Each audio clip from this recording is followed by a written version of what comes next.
Hey Lori, it's Marcus with Newby-Vance Mobility. I hope you don't mind, but I'm going to put my sunglasses on. The sun's a little bright out here.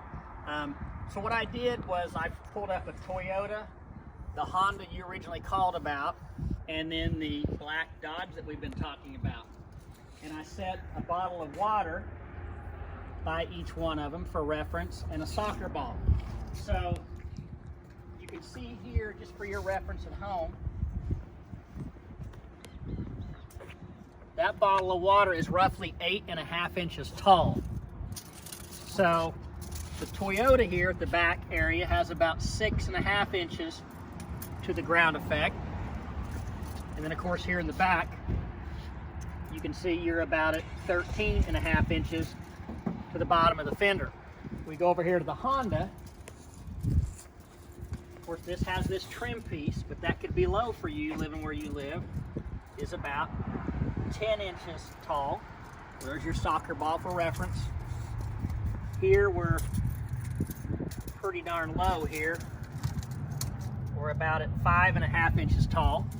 Again, your water bottle reference is about 8 inches roughly. Then we come over here to the Dodge Grand Caravan, and you can see the greater distance of ground clearance. Here you have a considerable amount more, roughly 17.5 inches to the bottom of your fender slash wraparound bumper. And then of course here, you know, you're over 8.5 inches here. This bottle will almost slide under, but it won't all the way. Now the lowest point of the vehicle though is actually your exhaust pipe that runs through the motor and back, and it runs through the center of the vehicle. You really can't see that from your perspective. But usually if you drag something, that's the first thing that kind of hits. But they're all going to be low no matter which one you get. There just is some subtle differences in the ground clearance in all of them. And this Dodge is going to have the most for you. So I hope that gives you a good reference. Now, I want to point out those areas that I talked to you about that we can or cannot repair. It's up to you. But these are the body moldings, the ground effects that I'm talking about. So when one of these floors is converted, the floor has to be lowered to allow headroom for you to go in your wheelchair. So when the floor is lowered, these ground effects cover that area. And if you hit something or you hit something low, they get scratched up. That's kind of the nature of owning one of these vehicles. So this particular van has a little piece gone right here. Really, it doesn't affect anything, but that is broken. You can see down close there, Jason's running my camera here. He's the other guy you saw in a lot of the videos. And then we have some minor little scuffs right here. Again, they don't affect the integrity of it, but a couple little minor scuffs there. Still has the original tires. Remember, if you decide to purchase it, we'll put on there your tire of preference. But walking around the van here to the other side, this ground effect, I call them ground effects, body cladding, body molding, whatever you want to call them, has a crack right here.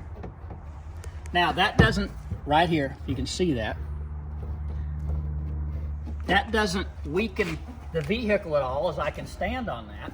It's just where the body molding is cracked here, and it's been scratched here. So there's that area, and then there's a minor scratch right here. Again, it's connected to the vehicle. It doesn't hurt the integrity of it, it's just kind of a looks thing. The other thing I found in this van is it's got a little bitty area here. It's been scratched with some of the paint gone. And then, just some minor scratch here, a little indentation there. So I hope that gives you an idea. There's a little mark Again, it's a pre-owned vehicle. It's going to have some of those features on it. Just normal wear and tear. So what I thought I would do real quick is I'm going to operate this ramp. So you're going to use a factory remote. Power door open. Door's going to open. Van's going to kneel. And out comes the ramp. You can see the back of the van going down, so your ramp angle's not very steep. These are some of the areas I was talking about when comparing a Dodge to a Toyota. They all have their advantages, but living where you live, the conversion on a Dodge is much more basic, if you will, as opposed to going to a Honda or Toyota. Your average mechanic's going to be much more most likely able to diagnose or help you with this if there is an issue, as opposed to your Honda or Toyota. Doesn't make one better than the other. It's just the ease of working on it is much easier on a Dodge. So you would pull up in here your power chair into this area here, and then you can transfer in between the front seats. Now this van also has a lockdown device. The van that we originally sold this to was a husband and wife. He would drive, his wife would drive. This chair's removable. It's just in here loose right now. He would drive over the top of this. She would drive over the top of this lock and lock herself in. He would drive. We would take that out for you. There's no need to have it in there. It would just be in the way. We would give it to you in a box, but I would recommend let's get this out so it's not in your way. But what most people do is they just get right here, they take a step, transfer, and sit down, holding on the seats for support, swinging their feet over. Now, I wanted Jason to get in here. I don't know if he can video this very well at all, to watch my foot. Okay, so there's my foot on the gas. That's all the way to the floor, to there. To go from the gas to the brake, okay, something like that. Now, I wear a size 10.5 shoe, so obviously it's going to be different from you.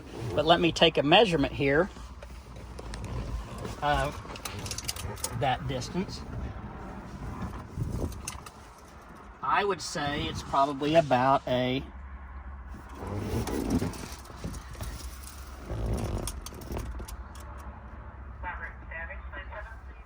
2.5 to 3 inch foot raise at the most. Maybe 3 inches to move your foot from the brake to the gas and gas to the brake. So anyways, I hope this helps give you some clarity on some of those things. Take a look at this video, then give me a call. Talk to you soon.